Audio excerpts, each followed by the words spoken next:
population du bus des Lions. Comme vous pouvez le voir sur ces images, c'est un grand moment de communion avec le peuple sénégalais.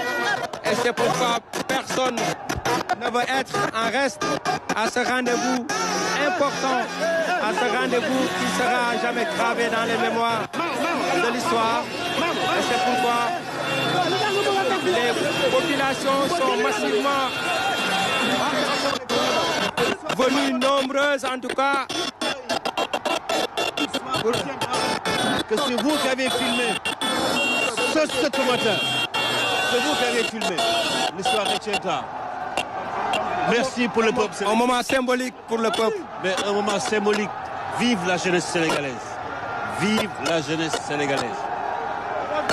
Trouver des moyens pour permettre à nos jeunes de faire beaucoup de sport avec beaucoup de terrains de proximité pour les fixer de leur passion. Sénégas, toute la jeunesse aime le football. Toute la jeunesse. 70% des jeunes du Sénégal aiment le football. Et comment vous appréciez aujourd'hui cette foule immense qui est sortie accompagner les Lions? Et ça traduit la volonté de notre peuple, qui est un peuple doux, un peuple merveilleux. Il n'y a pas un peuple aussi meilleur que le Sénégal, je vous assure. Regarde ce qui se passe.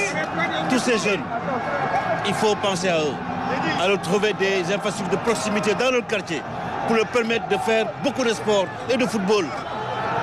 Les conséquences, c'est une santé juvénile. On mettra plus de moyens dans le sport et moins de moyens au niveau des médicaments et de la santé. Ok, ci wolof rek noo gisee bés bi.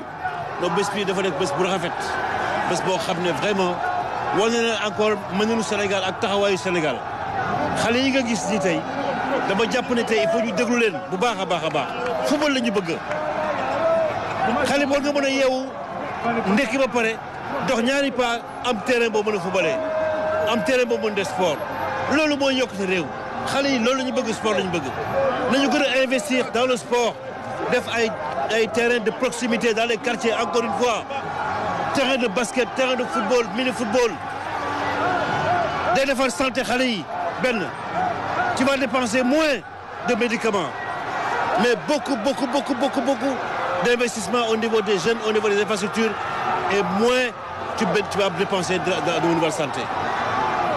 jërëjëf Sénégal. jërëjëf merci beaucoup merci kon nag dégg ngeen wax ju rafet boobu François Seck autorité yi nekk jamono ji ci fi nga xamante ne moo di bus bi ambiance bu am solo bi la ñuy dund di wane seen mbégte di ko traduire actuellement même j'ai du mal à avoir un joueur parce que ñoom ñëpp ñu ngi def focus ci foule bi di saafonteeg ñoom di vraiment di dund